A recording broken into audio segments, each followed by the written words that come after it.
국제학교 비용으로 12억 썼다라고 이야기를 했습니다. 실제로 아이들을 보내고 계시는 부모님들이 직접 매스컴에서 이야기한 겁니다.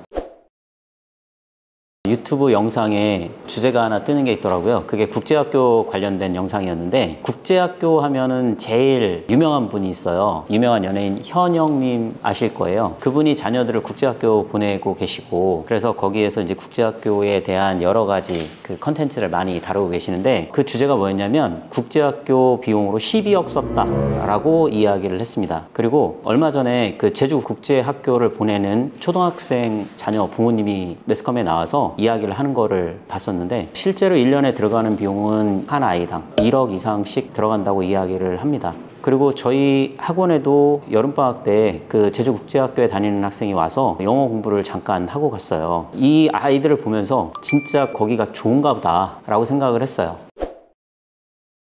저는 이제 그 프로그램 때문에 학교들을 비교를 많이 해봤는데, 국제학교 비용이 우선은 가장 비싸고요. 지금 거의 뭐 1억씩 들어가는데, 그 아이들이 그럼 1억이 왜 들어갈까? 표면적으로 보면 학교 홈페이지에 학비가 나와 있고 기숙사 비용 나와 있고, 거기에 실 비용들, 뭐 교통 비용이라든지 그 다음에 식사 비용이라든지 뭐 유니폼 비용이라든지 이런 비용들이 있어요. 제가 작년에 그 조사를 하면서 그 비용을 다 제가 계산을 했을 때 나온 비용이 4,500만 원이었거든요. 그런데 실제로 부모님은 1억이 들어간다고 하시더라고요. 그걸 초등학교 학생 부모님이 이야기하신 거예요. 그럼 중학교 고등학생은 더 많이 들어간다는 이야기거든요. 왜냐하면 아이들이 거기서 그것만 공부하는 게 아니고 전부 다 과외를 다 시키고 계시는 거예요. 그러면 그 과정이 실제로 아이들이 어떤 공부를 하고 있는 것인가 라는 생각을 다시 한번 해볼 필요가 있다라는 생각이 들고요. 그러면 아이들이 그냥 일반 학교를 다니면서 과외를 보내는 거랑 별 차이가 없다라는 생각을 하거든요. 약간 흥미있었던 게 뭐냐면, 아이가 그 학교를 다시 가고 싶다고 이야기를 계속 하는 거예요. 엄마, 나 그 국제학교 다시 보내줘 라고 이야기를 하더라고요. 그래서 왜? 라고 물어보니까 거긴 너무 재밌어. 그런데 일반 학교는 너무 할 게 많아. 수학도 가야 되고 그 다음에 뭐도 해야 되고 뭐도 해야 되고 다 하는데, 아, 나 그거 하기 싫어. 영어도 해야 되는데 영어도 하기 싫어. 아이가 그 이야기를 하는 거예요. 근데 거기는 다 놀이로 한다는 거예요. 그리고 어머님은 실제로 그 놀이로 하는 것뿐만이 아니고 그 외에 아이를 데려다가 뭐 승마도 시키고 수영도 시키고 이런 것들을 다 하신 거예요. 학교에 그런 시설들이 되어 있으니까 그런 것들을 시키는데, 그게 다 엑스트라 비용이 들어가고, 그 다음에 방과 후에도 아이들은 그런 활동들을 하면서 또 비용을 많이 들였던 것 같더라고요. 그러면 아이가 거기서 공부를 했을 때 훨씬 더 효과적으로 진행할 수 있는 부분이 있는 건가 라는 생각을 해보면, 고등학생들, 중학생들 아이들이 국제학교를 나온 다음에 해외 대학을 가서 1년 동안 과락을 하는 확률이 47%라는 이야기를 매스컴에서 이야기를 하고 있고, 콜롬비아 대학을 다니고 있는 대학원 과정의 연구 논문 결과로 나온 부분이 47%였어요.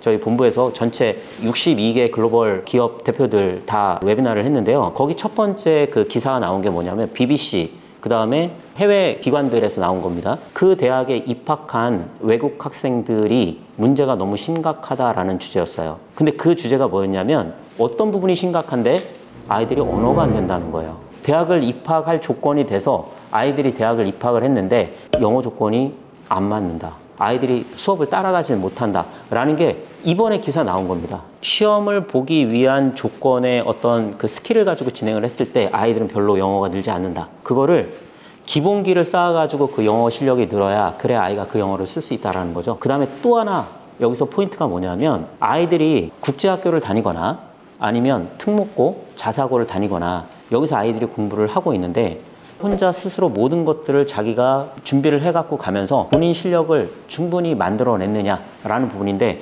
제가 지금까지 본 그 국제학교를 보내고 있는 부모님들이 직접 본인들 말씀으로 이야기를 하신 걸 봤을 때 스스로 하는 아이는 없는 걸로 저는 보고 있습니다. 그러면 아이들은 국제학교를 다니고 있지만 고등학교 때까지는 부모님들의 관리에 의해서, 그 다음에 학교의 관리에 의해서 계속 거기에 주입식으로 그렇게 진행을 하는 방법밖에 없다라는 거죠. 그럼 그 아이들이 실제로 똑같이 대학에서 요구하는 입학 조건까지 만들어놔서 대학을 갔는데 실제로 못 따라가는 그 부류에 들어갈 수 있는 확률이 너무 높다는 겁니다.